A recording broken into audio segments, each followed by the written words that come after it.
Welcome to Turn a Page, the official comic book club for Nerd Initiative. Each week, the NI Bullpen will be covering the world of comics, talking to creators, deep diving into some fantastic stories, and much more. Now let's hand it over to the team and turn a page.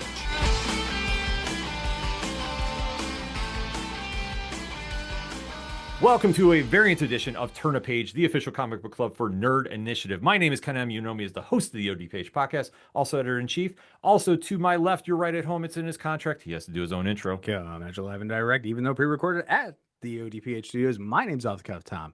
Thank you so very much for having me, Tom, Jeannine, and Ken. It is always a pleasure. Absolutely. And as we alluded to, this is a variant edition of Turn a Page because we like to highlight books and other projects coming out from comic creators that we know or ones that we think comic fans are going to dive into. And this book we're going to be talking about today is one that we really think is going to gain a lot of steam from comic fans. It's an amazing dark fantasy that is coming out via Bad Hand Books on September 17th. And knowing the writers behind this from such projects as Vampirella, Panthra, Soul Taker, and the Herculoids, you know this is an instant win. So from your new favorite series coming out, Nira, a Constance Evermore Story, please welcome to the show Tom Sniegoski and Jeannine Acheson. What is going on, everybody? Thanks for having us. Yeah, we're happy to be here. This is great. Thank you so much for making the time out to talk to us. So obviously with a new project coming out, how did this whole transition to the book all take place? Well, I actually got out of the blue. I got an email from the artist who did the cover and the illustrations on the inside of the book, Tom Brown from England. And I had worked with Tom on a project called The Raven's Child, a graphic novel that I did for Random House a few years ago. And we've always wanted to work together on another project. So he emails out of the blue and he says, I'm doing illustrations for a new publisher and he's looking for novellas. And would you be interested in doing a novella that I could do the illustrations for? So I kind of hemmed and I hawed and I'm like, yeah, let me think about it. And I go to this one and I say, yes. yeah. I was like, do you want to maybe work on a novella with me for this new company? Yes. There was like Yeah, no pause, no, just a flat out yes. So we broke into the notes. We had been taking notes previously because we'd done some prose projects or had been planning some prose projects, and we had the seeds and germs of Nira in that file, and we're like, hey, let's take this and expand on it, and the rest is history. Yeah. Now, with this new project coming out, if you were going to, give it the old classic elevator pitch, someone who's first time ever, looking at your stuff, what would you explain? How would you, pitch this out to them? Oh man. Well, How about it's a story of a very mysterious woman who is making amends for a really bad mistake from many, many, many, many years ago. And when I say many, many years ago, I'm talking like countless millennia ago. So I would probably go the route of some like an ancient character who's making amends and what those amends are and why she's doing it and the things that she's facing are all tied up in that whole ancient aspect of the character.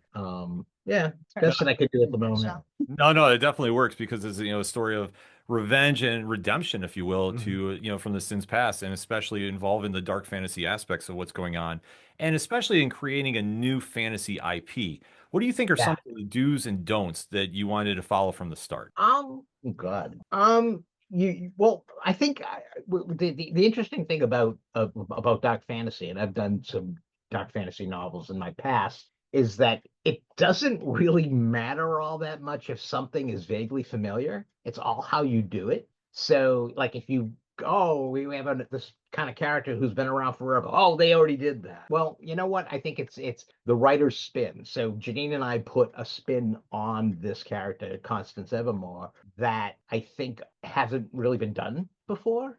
Or if it's been done before, it's been done differently than how we would do it. So it's not necessarily like things to avoid. It's more or less, all right, how do you not repeat what somebody else has done and make it seem like, oh, this is just like this. Right. How do you put our spin on tropes and things that could possibly be familiar to dark fantasy readers?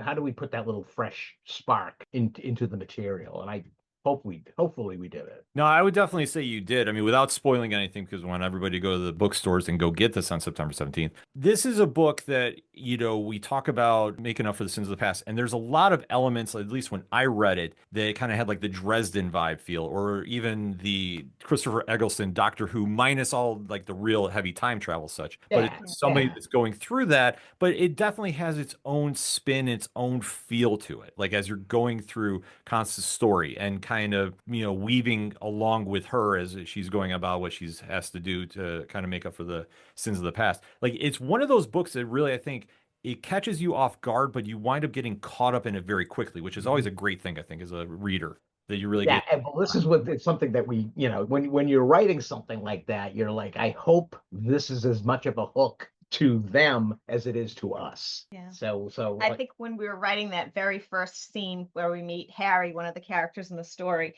we were like, how far back, how much do we want to tell of his story? And it felt like we put in more than we thought we needed at first. But then once we looked at it, we were like, no, this introduces us to Constance right away. And it felt right. yeah, and So it felt good. gives you layers of the character prior to, you really haven't even met the character yet, and you're already starting to put the pieces together as to who she is, what she is, that type of thing. So it was one of those things where I think we thought when we were writing it, we were going to be chopping it down, making it much shorter. But the more we did it, the more we read it, we were like, you know what? This is all kind of necessary. It all kind of helps later on in the story in terms of her definition and her place in the world and stuff like that. Now, what's interesting, I love the fact that we're doing a novella now. As much as Tom hemmed and hawed, and Jeannine had the big old smile on her face, and obviously you said that, Thomas said that, that the publisher wanted to go that route. Does that writing process make it a little easier, a little harder, or, is that choice maybe just to make it more accessible to new readers? I think novellas are kind of fun. There's just something kind of, it's not as intimidating as like as a novel. I know it sounds kind of silly, but I think there is like, that's not that long. I can do that. Yeah. So I think it's kind of like it's a nice way to introduce the character in her world without like overtaxing somebody. Like they're like, I don't know if I want to. Oh, there's going to be more of these. Oh, I don't know if I want to read 9 350-page novels about this character. I think it's a nice introduction. It's a nice like whetting your appetite almost on her. And I think it's a little bit of a challenge. I have a tendency to be a little long-winded in my in my fiction, so it kind of forces me to behave myself, kind of like, all right, I can't go too far because this is we have the parameters that are set up by the publisher in terms of how many words and stuff like that. So But we had also just come off of writing a bunch of comics. We had just finished, I think, one of the miniseries that we worked on, probably, yeah. plus a graphic novel that hasn't been announced yet. But we were in comic mode, and so that's like very concise and very like economical with every word. So I feel like was the next step. It was like, okay, it's prose, but we still have to be economical in our word choice and how broadly we told our story. With comics, you're letting the artwork tell part of your story. So when you're in book mode, it's kind of like, crap, I have to do everything. We have to do everything now. So it's like it's a shifting of gears in terms of storytelling. But still fun. I mean, no complaint. I was gonna say that's one thing that comes across with the book too. Like I say, you can kind of tell like where there's a little shift in there as far as the creative process goes, because without the art that we typically see in comics, you really have to paint that broad picture for the audience as they're reading it, and really make sure you're driving the points home. And especially with a character like Constance, who is very complex, to put it mildly. Yes. Going into the opening chapter, was it a situation as you were writing, did the character really evolve into that complexity, or was it one that you had a rough idea where you wanted to go and kind of stayed focused on how much you wanted to reveal for this opening shot? I think it was we had a lot of conversations about her before we even put a word on the page. Yeah. It was almost like a lot of chat. We kind of started with her, with her as a character, and kind of built out. I think the original concept, I was like, I want to do a character who's ancient, who was born with a caul, which is that the skin over the face that supposedly you're gifted, supernaturally gifted if you're born with that over your face. And that was pretty much what I had in notes. And we talked about it a bunch. Yeah. But we never went any further than that in terms of, exactly who she would be, what she would do, what kind of world did she live in, that type of thing. But yeah, it was just that little bit of a germ that was a nice place to start. And it kind of built outward from there. And her story and the story in this particular book kind of came out of that. Yeah. And I think the more we wrote her after we wrote the initial the first scene with Harry, she kind of just started, it sounds so weird, but she kind of started talking to us and she just kind of took over. Yeah, she's got her own personality. Yeah, she just kind of like pushed us out of the way and said, "Oh no, this is how it would be done. Yeah. You two don't step aside. Step aside. Well, I'm gonna do this." You've unlocked the magic, and now she's crossing out from the page and like crossing it over to the real world. Yeah. It's kind of like the further we got into writing it, it was almost like you could say, "No, she wouldn't do that. No, she wouldn't say it. She would say it this way. She wouldn't say it that way." It's kind of funny, especially coming from two people who are both have the exact same opinion of, no, that isn't right. Yeah. She would do it this way. So weird. Now, because of how the whole process started with Thomas Brown reaching out to you, did you get any images from him, since you said that you had a folder with some ideas and inklings? Yeah. And did any of his, graphics prior to inform how you wanted to do anything with that? And then after you started building out Constance, or Constance was telling you what she wanted, did that inform Thomas as far as any of his drawings? I think it was kind of, we gave him ideas. We actually, for the cover shot. The cover shot is her. Is me. And we had taken pictures in Tom's kitchen one day. So just like me.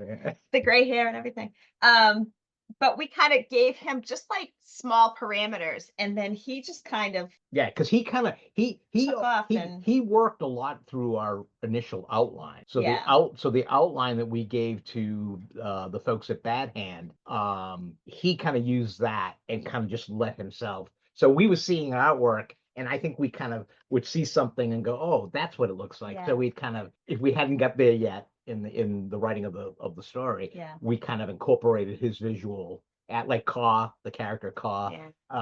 He had done some drawings of Caw, and we were like, that's exactly. We knew what Caw would look like, but his drawing kind of made us go, "That's what Caw looks like." So and I think it gave Caw more personality too, and even Livy. Yeah. Like seeing them, if we hadn't gotten to that part in the book yet, or if we had only introduced them like quickly, it gave us more, like, now they had a face. Yeah. We could really tell what they were going to be like. Yeah. And especially, working off that artwork, I mean, that kind of also adds to an outline that you're building, because like now you're starting to see this world take shape.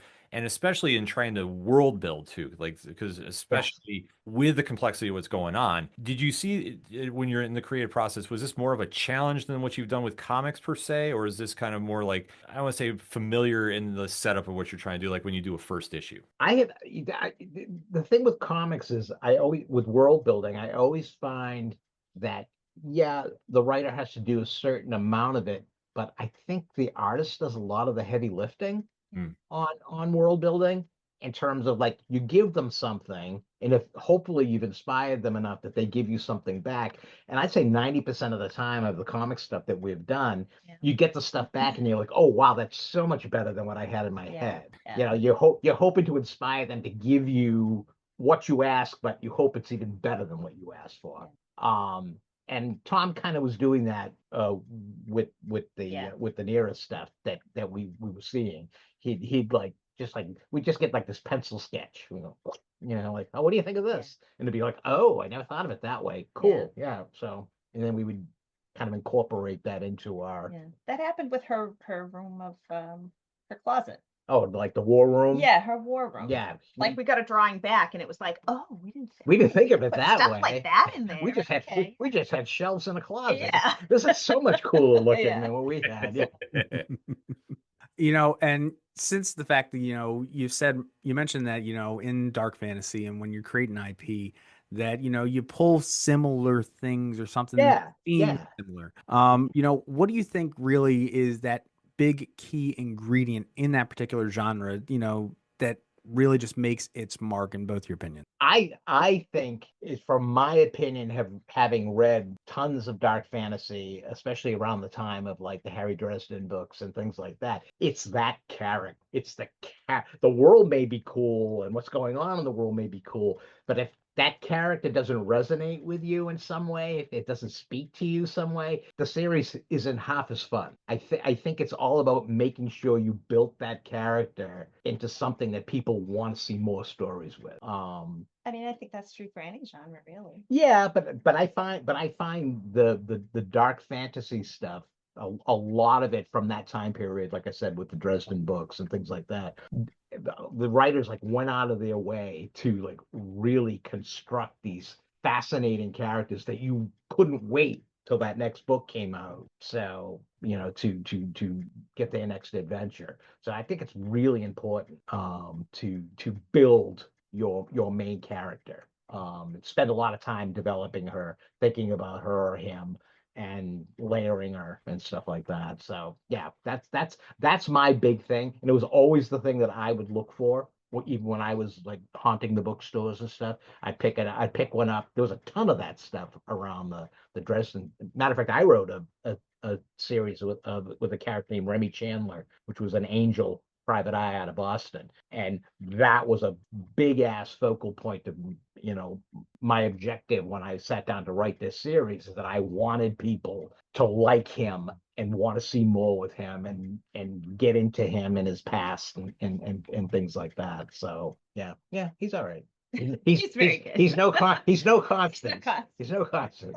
No, but I mean, but that's something though with any books, especially with the first series, you want to make that impression, but especially connecting the dark elements per se with the pop culture audience. I mean, that's always the big challenge, but you want to make sure you leave a lasting impression. And especially when you're writing and especially doing a lot of the creative aspects, would you say there was one character that you really want the fans, maybe outside of Constance, that you really want to see their reaction, like you're most excited to see, like one character as you're writing, it really kind of caught you off guard of like where they went, you're like, I'm wondering how the fans are going to react to this? Maybe, honestly, maybe the house. I feel like her house is kind of a Constance's house. Yeah, that's true. I mean, yeah. That picked up a whole new, as we wrote, it became far more complicated than we originally intended it to be. We basically wanted to come up with a way for her to get to point A to point B to point, this house that kind of travels around wherever she needs, whenever she's needed. But the house started to almost like develop its own personality. Yeah. And I think as we wrote, I think we realized how much we could take advantage of what we were developing with that house and expanding on it. Put her in different places, and she's been in the German forest. So now, there was just, I think the more we played with the concept, the better we thought the concept was, and it was kind of like, oh, this is really cool. This character, this house is a character. It seems that it might even be slightly sentient. We haven't 100% said that. Yeah. But it is in a way. It's almost like a misbehaving dog. Like it'll like it could leave. It could leave while she's on a mission. She could come back and it could be gone and it's wandered off someplace. That type of thing. So strays, brings home dead rabbit or whatnot. Yeah. Now you already alluded to the fact that Constance was born with a call. Considering its rarity, and if I did my math right, it's about 1 out of 80,000 births, if I remember correctly. Is it that? Okay. Yeah. Interestingly enough, I think we talked about this last time, Tom, when we were talking Hercules. My dad was actually born with one. Really? Yes. Wow. So, and when we're done recording, I will tell you he did have one of those premonitions one time. Really? Yes, he absolutely did. God rest. Yeah. Supposedly they like people swore by it. Like, oh, he was born with the call. That was like a big deal. Yeah. Like, oh, this guy's gonna be special. But it sounds like, Tom, you're the one who originally heard about it. Now, Jeannine, were you aware of this? And how was it when you brought it to the table of let's work this in? And the way you guys worked it in, obviously, because this one hits a little closer to home for me. I Right. absolutely loved the concept of how one, you did it with Constance, and then still how you incorporated it later, which Yeah. that's a mini spoiler, but I think that was so smart. Yeah, I was familiar with that, and I don't know how I know. I feel like I had heard it from my grandmother or something, like when I was a kid. Mhm. But I was familiar with it, and we started talking about it, and I started taking notes on it. And then when it was funny because when we were writing it, we had many discussions about the descriptor of it because like it's an amniotic sac, like it's not skin. And we went back and forth on how to describe it. I can't tell you how many times. Yeah. But yeah, but I think we figured it out okay. Yeah, we did all right with it. We came to a conclusion. We came. A I couple of fights. I stormed off. I came back. We made it work. Yeah. But that's how good teams work, sometimes you Exactly. get heads, hug it Usually, out later. usually drives me from the room. I'm like, that's it. I can't work. I like can't this. work like this. Yeah, I just absolutely love the concept, and I really am looking forward to seeing how it further develops down the road. Oh yeah, Yeah. we'll definitely be playing with Yeah. all the things that we Yeah. introduced. We're planning on expanding in the future stories. Yeah. Now, with you both working together about making this world happen, was there any idea, without spoiling anything in case we hear it down the road, was there any idea that you really wanted to try incorporating with Constance or any of the other characters in this one, but it just didn't fit for this story, but you're kind of thinking maybe I'll get to it on the next one we see? Without spoiling, I don't want to ruin anything. Yeah, I'm trying to think if there was anything that we didn't get to do. I think we pretty much, I think we because we kind of said when we did the outline, we kind of like zeroed in on, like focused on like certain things that would help to develop Constance and her past and the world and stuff, that we were like, all right, this has to be there. This has to be there. So I don't think there was really anything that we were forced to leave out. There are certain things that we introduced that we have every intention of like expanding on. Mhm. But we did get to at least introduce them to the readers. Yeah. Like Livy's a little special. Yep. Some Mhm. aspects to Livy that, so we'll spoil it. We're gonna see her again. We'll see her again Someday. Okay. Yeah. Yes. But like Constance's house, Yeah. introduce that concept. Yeah. We definitely plan to expand on that a little bit. All the other people who live in her house. All the ghosts of all the people that she's responsible for having killed them. Obliterating. Yeah. So yeah, that's it's all there. I think I was very happy with the fact that we got to cover as much as we did in a novella. Yeah. But definitely expanding on a lot of those ideas and concepts in the future stories. So, future stories, and I don't know if you've coined the term yet. Are we calling it the Eververse, the Evermore verse, the Constant verse? Is there the buzzword that's out there? But before, No, we haven't thought about that. No. all right, well, you can take them and roll with it, Yes. and just make sure to Yeah, not. the Eververse Write is. that down. I like that. Eververse. I'm writing that down right now. Thank you. Remember, nerdinitiative.com. You've worked in so many other areas and genres and mediums, and with a ton of different characters. Is there anybody? I mean, obviously, you nodded that someone might have showed up in there. Well, I mean, but that's also like reality crossing over. But granted, we know Constance has got her powers that kind of stretch beyond the means of books. Mm-hmm. Right. Is there anybody else that you may want to introduce or have some fun with or allude to in the Eververse? We were talking about that today, actually. Aha. Yeah, because we did a series for Mad Cave Studios called Soul Taker, and there's a reference to a character in Soul Taker that we make reference to in the Constance story. And we did it as kind of like a gag, but then we were kind of like, well, wait a minute, these things could very easily connect. So yeah, Okay. we introduced there was a character called Pope Roland the Vicious, Mm-hmm. the forgotten Pope, the nasty forgotten Pope, and he's mentioned in passing in Nira. So and he was in Soul Almost Taker. looked that up too. It just sounded so like, wait a minute. Yeah. That sounded so big, and I almost like, hold on, let me go.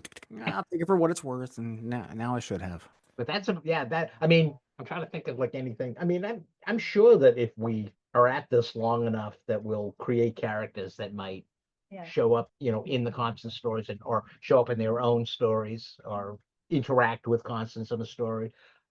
Right now, it's still very new and fresh. We're still kind of like, we have all kinds of little explosions going off in our brains as to what we want to do next and things like that. So we have the next story actually all plotted out. Yeah, and I'm excited to write that one.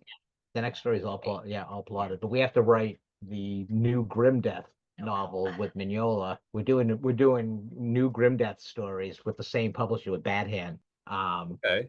So we're going to be doing some new Grim Death stories, and that's what we're going to do next. And then we'll do the next after Grim Death novella is done. We'll do the next Constance. Okay. All right. Very excited about that. And then I know I was ecstatic when the Bad Hand guy was like, I would love to do more Grim Death, and I was like, you would? Yeah. Wow. funny you mentioned that. Well, just as a matter of fact, here. Well, the Bad Hand put out a new edition of the original book. Mhm. Which was really nice to kind of whet people's appetites who didn't get a chance to see the original book way back when. So yeah, she's all nervous I'm nervous about it. Mignola makes her nervous. Yeah. Well, I don't think there's anything to be nervous about. I mean, that's going to be something I think fans are really going to gravitate towards, as well as the Eververse and the ever expanding Eververse. Because, like you've alluded to, the next issue, or the next book, I should say, is plotted out. Yep. Or do you see this verse going, or is it kind of like it's just wide open and just wherever it takes you? I think it's wide open. Yeah, I like her adventures of where she goes next and where she goes beyond that. I think is just up to our imagination. Yeah, I think it's one of those things that we just will stumble across some interesting piece of something or other and go, hey, if we expanded on that could be a cool Constance story. Yeah. And that's usually how this stuff happens. It's just like this random stuff you stumble across, or you take a note on something and it just kind of put in a file. Yeah, put it in a file, and it just grows from there a lot of the time. So I find that she's as incredibly versatile in terms of a character. I can see like all kinds of stories. I mean, I can see like horrific stories. I can see more humorous stories with maybe a slightly horrific bent to them. I can really see all kinds of storytelling with that character. So that'll be fun. And I think it especially allows you both to really have a lot of creative freedom to really take this completely. Into, uncharted water. Was there ever a time that the editors at the Bad Hand were like, nah, maybe we want to kind of tone this back, or just kind of it was free reign just to go do whatever you wanted? With the existing book, he was on board with everything. Yeah, I mean, as we were, we would hand in like the first draft and stuff. I think he had barely any edits.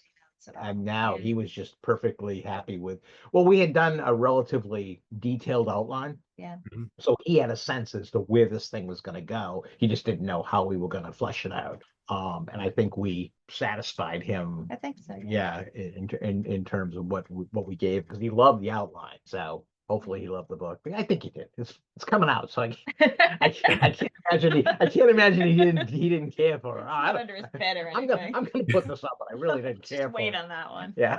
Yeah, I was gonna say it cleared the biggest hurdle, and that's just getting it. Yes. So I mean that's obviously a good sign too. Yeah.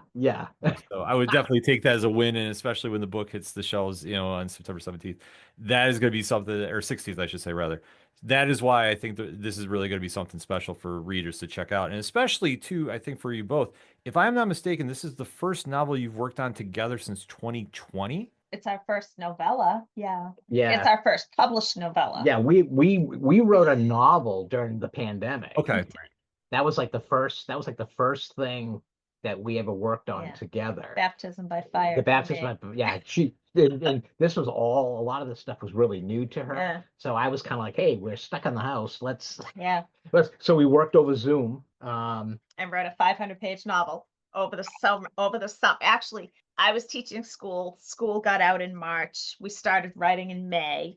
And then I took sabbatical. I didn't go back to school that fall. And we finished it Christmas Eve, and it was 500. It's 500 pages long. It's a monster. Yeah. It's a big flabby monster that we haven't really gone back to because we haven't had the time. We haven't had the time because we've been doing the comics and this the Nira books and stuff Yeah. like that. So we haven't gone back to this thing. We will eventually, but when we go back to it, we're going back to it with a machete. Yeah.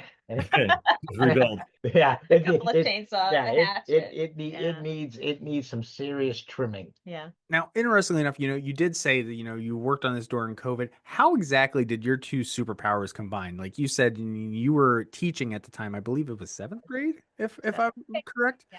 I did English. homework. How is it that, a middle school teacher and a comic book writer and, just come together to start putting out all this great stuff? Very long story short. We like long stories long. It's okay. Okay. This is actually a very funny story. It's kismet, honestly. I was teaching. I had been teaching for 14 or so years, and I was doing a new unit with my students, and I needed an author who had had books made into not movies, because that's what our unit was about, which is better, the book or the movie.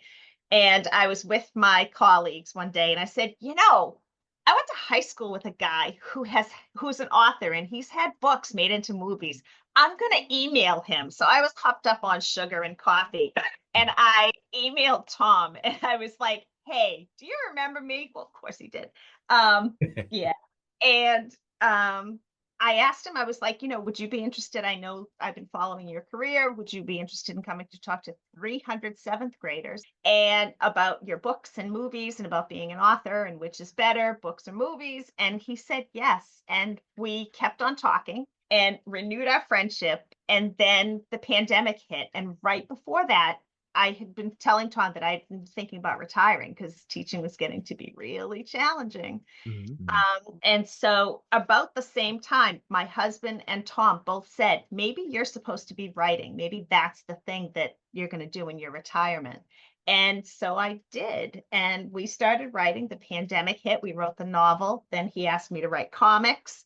And then I went back to school the following January or so. I worked the rest of that school year in 2021, and then I retired. I was like, I'm done. This is what I want to do. And that's how it came about. It was crazy. Yeah. Just like all the stars aligned perfectly. That's awesome. That's amazing.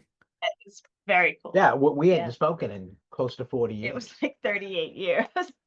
And now going from that, that time period to now, I would say, what do you think has been the noticeable change in your creativity, collaborating together, would you say? You want me to start? Yeah, because I know what you're going to say. Honest to God, me being almost like, I don't want to say a teacher in a way, because a lot of this stuff, she was not familiar with how a lot of this stuff was done. It kind of like reinvigorated my passion. I think when you're doing it as long as you're doing it, you kind of, I don't want to say phone it in, because I've never phoned anything in, but I think it's almost like autopilot, and Sure. you kind of forget the excitement that you're getting to write these amazing characters and these amazing situations and stuff like that. And you just kind of, this is what you do every day. You sit down, you're like a machine. And I think having to show her how this stuff was done and the thought process of how you do these things kind of like almost like reinvigorated my interest. It kind of like, oh, this is pretty good. What am I on autopilot for? This is exciting. I get to write about giant crabs today. I get to do giant crabs this afternoon. Who gets to say that? So yeah, she really kind of almost like lit the fire again under my butt about, just like really enjoying it. And I always did enjoy it, and I still enjoyed it, but I think again, you get stuck in the grind. You get comfortable. Yeah. You get comfortable, and you also, I got a deadline. I got to have it done. When does it do? I got to sit down. So you just get in a certain machine-like mindset and just do it. And you're not enjoying it as much as you should be enjoying it. But now with her, I'm forced to enjoy it. Yes, you are forced. It's how Sniegoski got his groove back. There you go. I think for me, it was interesting for me to go back to being a student after having been a teacher of English for such a long time. And I had my curriculum and I knew all of my standards that I had to hit, and I knew seventh graders, and that was all wonderful. And I was the leader, but now here I'm part of the team, and I'm, his knowledge of like writing comics and novels and novellas is here, and mine's like here. So for me, like learning the trade, learning the craft, and I hate this, but not being afraid to make mistakes has been a huge challenge for me. Like, huge. But this is, every time this came up, I was like, this is the stupidest crap in the world. This is just nuts. You're bonkers. You're just coming up with crazy ass ideas. Some of it's going to work and some of it's not going to work. It's not a mistake. Yeah. I mean, there are no mistakes in this kind of stuff, because as long as you've got something to play with, you just keep, whacking away at it till it's something that's acceptable. Yeah. So there really isn't a mistake. If you have something, it's something to work with. It's something to mold, something to shape. And she was like, "Oh, I'm gonna screw up. Make a mistake. You make a mistake. You're writing Vampirella. She's a badass female.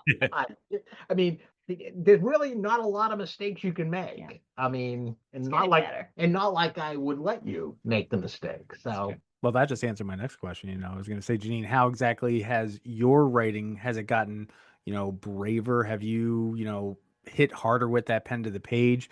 But obviously Tom just vouched for you on that.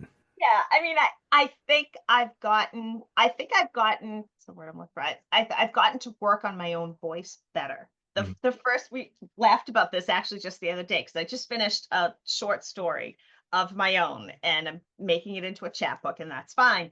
And we were talking about when I first started writing, and I had because I was coming from an academic place, my style was very like old world dowager, and it was like very formal and very like prim and very like particular. And now I feel like after 5 years, I'm finally like letting relaxing a little bit.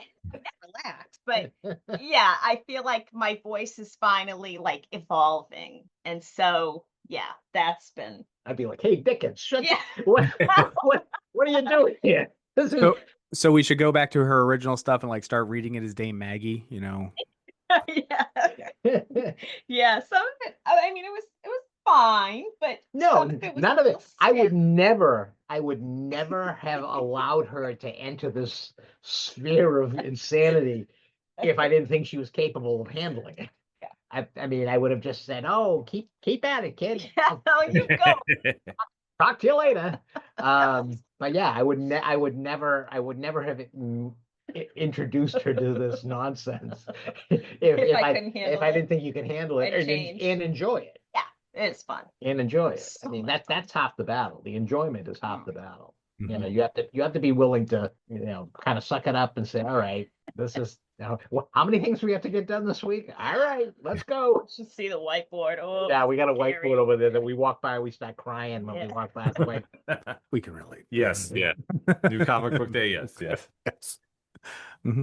But that said, we've talked about, Constance is going to be a new favorite character for a lot of readers.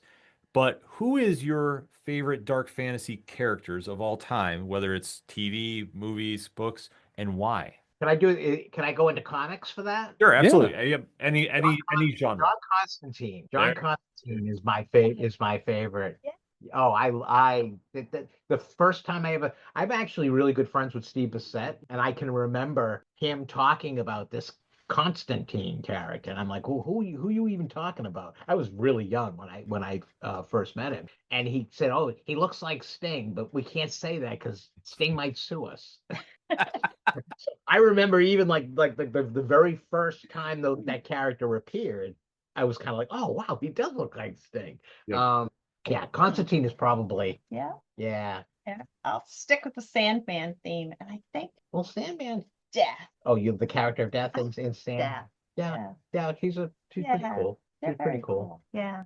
That was like that was the introduction that that was one of the first comic series when she came back into and showed interest in possibly doing this stuff with me, I was kind of like, all right, you need to kind of get yourself to see what you can do in comics. Yeah. And of course, Sandman was the Sandman. first stuff that I handed her, and I'm like, take a look at this, and you tell me, Yeah. do you think there's any limits? to Changed what- my world vision. Yeah, you of tell her- everything. Well, it really does open your eyes Yeah. because it just you can do anything Yeah. in comics, any kind of storytelling at all, and Yeah. that's a great example Yeah. of the kind of storytelling you can do. Yeah. I think before that, most of my knowledge of comics was like Superman, Spider-Man, Batman, yeah, Archie, and Archie. Like, that was it. And Vampirella. Vampirella I knew. Well, too. because you were Yeah. stalking me. I was stalking. It's fine. How about you? Who's your dark fantasy? Honestly, it's Constantine. I have to agree with Tom. Like, there's something about him that you almost feel bad rooting for him because Yes. he's such an awful person, but he does good things, and it's like it really shows like a really great character because there's so many layers to him, to put it mildly. And then to see how, great creators really take him and go some places with him, and how you can almost plug and play in any type of scenario. Like even when we saw the version on Legends of Tomorrow. Matt Ryan. Yeah, which, I mean, that was a little wild for me because I'm so used to seeing Hellblazer in comics. And I'm Right. like, wait, how is this going to work? Mhm. Was he interacting with superheroes? Yeah. Yeah. But they make it work. Yeah. I don't know. I mean, even in the comics, he's interacting with superheroes sometimes, but they still make it work. He's still John Constantine. He's still an asshole. Yep. And it's just amazing how, I mean, they actually managed to make that a part of his interaction with these heroes. It's kind of like the uncomfortableness of this supernatural character interacting with Batman. Mhm. But they make it work, and you find yourself liking the character even more because it is working, and you don't think it necessarily would work, Right. but and it fascinates me that they could do it. Yeah, because most of the time, everybody that runs into him is like not happy to see him. No, Dreading it. They're like, oh god, he's gonna go. You see Z, he goes, oh man. Yeah, everybody when he was on Justice League Dark. And that's League of Apocalypse. And the best part, it was still portrayed by Matt Ryan. I think his joy of playing the character definitely, bled over to when he even did the voices Oh, yeah. for the DCEU. There's something about playing that type of character as a voice actor. And I mean, we could spin into Constance because, as the Evermore series or Eververse goes up. I have to remember that's the official trademark. Hashtag Eververse. Hashtag Eververse. With this, eventually, because I feel I really feel strongly there's so much creativity with this. This would be like perfect for live action. Mm-hmm. Do you see somebody playing Constance specifically, actor-wise? The first person we talked about as being Constance was Tilda Swinton. Ooh. Oh, okay. Sold. Sold. Is it? Yeah. We love her. I mean, that was kind of like once we said that, because we both kind of were on the same page. Yeah. And once we said it, that became like the image when we were writing her. Yeah. Even the way she speaks, even the way she delivers a line. We definitely hear Tilda Swinton in I gotta go back and read this again. Yeah, now that you can see Tilda as Constance. Yep. Damn it. Yeah. Well, you should want to reread it anyway. Why I do, but no, I gotta go do it again on the big whiteboard. Yes. Yeah. Wow, that's amazing. Now, obviously, like a character like Caw and whatnot. Have you considered anybody for voicing that possibly, if that ever adapted? Oh God, jeez. Do my job. That's a hard one. Like Patton Oswalt would be a riot. I know. But he already did the voice of Matthew in the Sandman, so I don't think we could get him for a Fox Raven or Fox Crow or whatever he is. I don't know. Who's the guy who did the voice of Roderick in Grim Death? I forget his name. Oh, I forget his name. Another character. I just got off of I adapted the Grim Death and Bill the Electrocuted Criminal for a dramatic podcast. Okay. That it hasn't been released yet, but it's all done in the can. And we had all kinds of amazing voice actors coming in and doing these parts. Yeah. And the guy that played there's a Raven in Grim Death named Roderick. And the actor that they got to play Rod, I can't remember his name, but he's somebody when you see him, you go, oh, that guy. Yeah. He's in everything. I like him. And I can't remember his name. Oh, Jack Quaid. No, Jack Quaid was supposed to be Grimdeath, Yeah. Oh, but he backed out He had a okay. con- because he had a conflict in Yeah. his schedule. So he ended up, Grimdeath is played by Corey Michael Smith, Yeah. the guy who played the Riddler in Gotham, Okay. and who's been in a bunch of, he Yeah. played Chevy Chevy Chase Chase. in the Saturday Night Yeah. Live movie that just came out recently. Yeah, he's quite the up and coming guy, but he Yeah. was a great Awesome. Bentley Hawthorne / Grimdeath. But yeah, the whole cast is like, I was like stunned at the people that they managed to get for this thing, because I could watch them record. I wrote all the scripts from adapting the book, and to hear my words coming out of these like amazing actors, I was like in awe and squirming at the same time. It was cool. It was really cool. Yeah, really, really fun Yeah, to watch them experience. too. But the guy who played Roderick in that probably would be really good. I can't He remember would what his be. I name. can't remember his 3 names. I can't remember. Yeah. Natasha Lee. I'm scrolling with haste and cannot find it. I always hear Benedict Cumberbatch as Caw. I hear That's kind of cool. That's a very like almost like dignified. Yeah, that would That- work. that's who I was hearing when I was reading him. I'm like, okay, I get Josh Keaton, but I can put Josh Keaton in anything. So yeah, that's true. But that's the great thing about the characters that fans are going to find out on September 16th. And we can't stress here enough at Nerd Initiative. If you really want to get a great book in your hands that's got more elements than just dark fantasy, it's got heart, it's got redemption, it has literally something for everybody. Nira is the book you want to get. And we want to see more of Constance Evermore on the shelves as it's coming out, because we really want to make this a big hit. So make sure to check out in the liner notes of this podcast and YouTube where you can go find it, because we'll have the links up there. So make sure to go get a copy or two. And definitely, we want to thank Jeannine and Tom for taking the time out to talk to us today. We definitely have to have you back on and catch up about Constance in a little while. Yeah, Sure, definitely. yeah. Would love to. He will come back for Grimdeath, the new Grimdeath. Okay, we'll definitely do that. for me, Yes, excited about that. So definitely want to make sure you're keeping an eyes out for that. And of course, Nerd Initiative will be covering that, as we do for everything that is the home of pop culture positivity. And I guess we'll end this like we always do on Turn a Page, Tom. yeah. But we gotta have to switch it up a little bit. So on behalf of Tom and myself, thank you for checking out a variant edition of Turn a Page. And when you're at the bookstore and you have a great book in your hand, such as Nira, a Constance Evermore story, which is out September 16th by Bad Hand Books, and you see somebody struggling to find something, hand them a copy. Tell them to turn a page. We'll see you next time. Hashtag Eververse.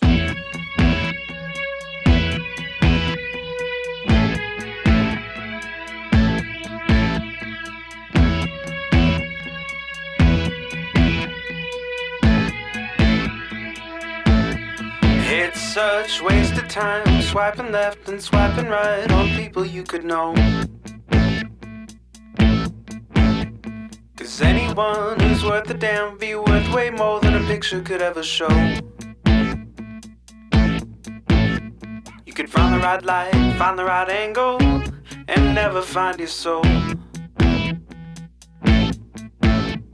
And it can feel like a losing battle, and this plot is full of holes. This modern way of finding love just makes me feel so alone. And I can't be the only one sick of staring at my phone. So look up, talk to me, a better way to spend our energy. Just look up, talk to me. We don't have to float alone on the open sea.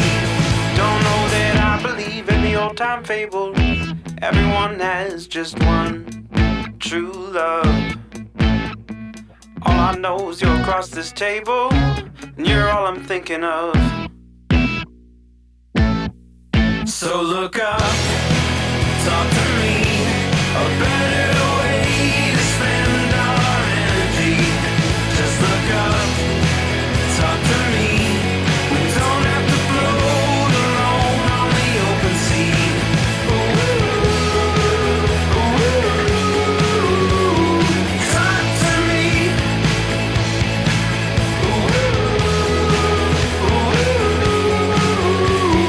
Talk to me. It's such waste of time, swiping left and swiping right on people you could know. Whoa, whoa.